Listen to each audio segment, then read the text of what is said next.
Hi, welcome to Ask the Experts. I'm Greg Pope, Vice President of Operations for Yardstick. And I'm Greg Sadesky. I'm Vice President of Examinations. We have a question from Roger. The question is, our organization uses classical test theory for item analysis, but I often hear that we should be moving to IRT, item response theory. I am unclear what the pros and cons of IRT are compared to classical test theory. Can you shed some light on this for me, please? Sure, we'd love to. So there's lots of similarities between classical test theory and item response theory.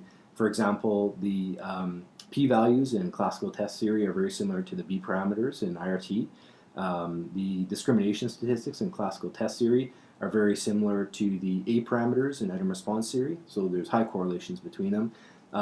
But classical test theory does offer some things, in contexts where you have smaller sample sizes, for example. You'd use classical test theory generally over item response theory.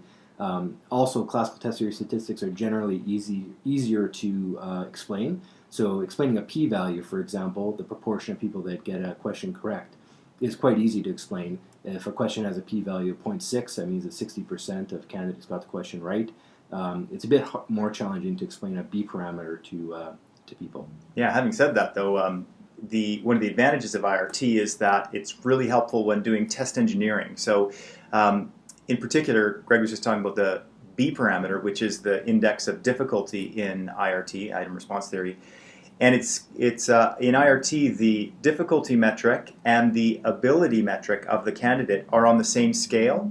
So what that means is that it's easy to design, it's easy to use questions, design a test in a particular way that's very sensitive at one particular level of ability. And that would be the case, for example, if you're trying to do a certification or a licensure exam, where what you really want to do is pack in all the sort of measurement precision right around the cut score, right around the place where you're trying to differentiate between the not yet competent and the competent candidates.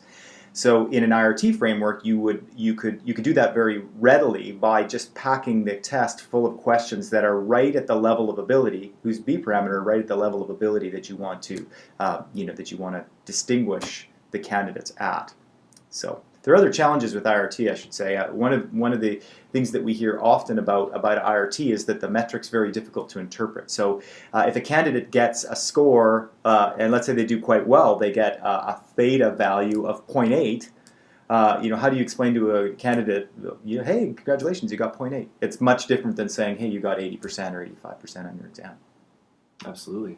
So I think, we could probably agree that one isn't better than the other necessarily. Classical test theory versus item response theory, one isn't necessarily better, but they are used in different contexts for different purposes, and we love them both. So we sure do.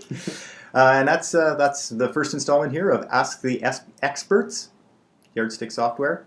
I'm Greg Sadesky, VP Examinations. I'm Greg Pope, Vice President of Operations. See you later.